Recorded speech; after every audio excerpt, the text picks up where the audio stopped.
in India led to communal violence, massacres, exodus, and riots. The greed of two leaders who were once committed with the responsibility of making India an independent nation drove the country towards partition. This greed resulted in the division of the great nation India, leaving behind a legacy of pain and suffering that continues to echo through history. The greed of Jawaharlal Nehru and Mohammed Jinnah led to the partition of India into three parts: India, East Pakistan, now Bangladesh, and West Pakistan, now Pakistan.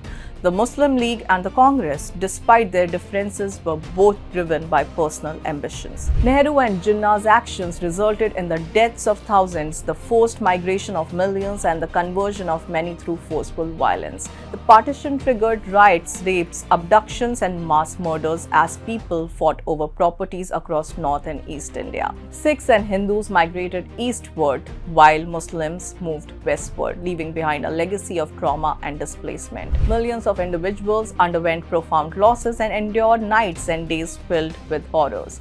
The provinces of Punjab and Bengal bore the brunt of the catastrophic riots, claiming thousands of lives and imprinting an enduring scar on the psyche of countless individuals.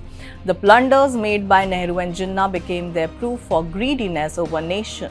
Nehru underestimated the power of religion and politics, leading to poor preparation for the violence that followed. His eagerness for power and close relationship with Mountbatten caused him to accept the partition without a solid plan to manage the massive migration and chaos, downgrading several leaders who were against the partition.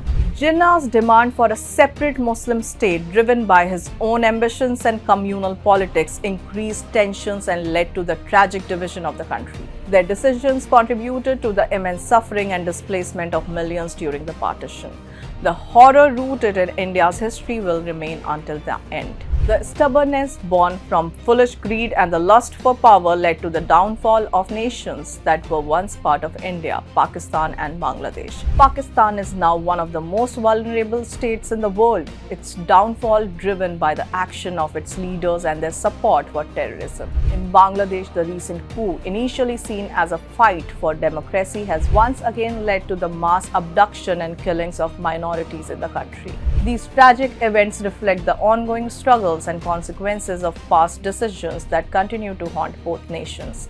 But that is not all.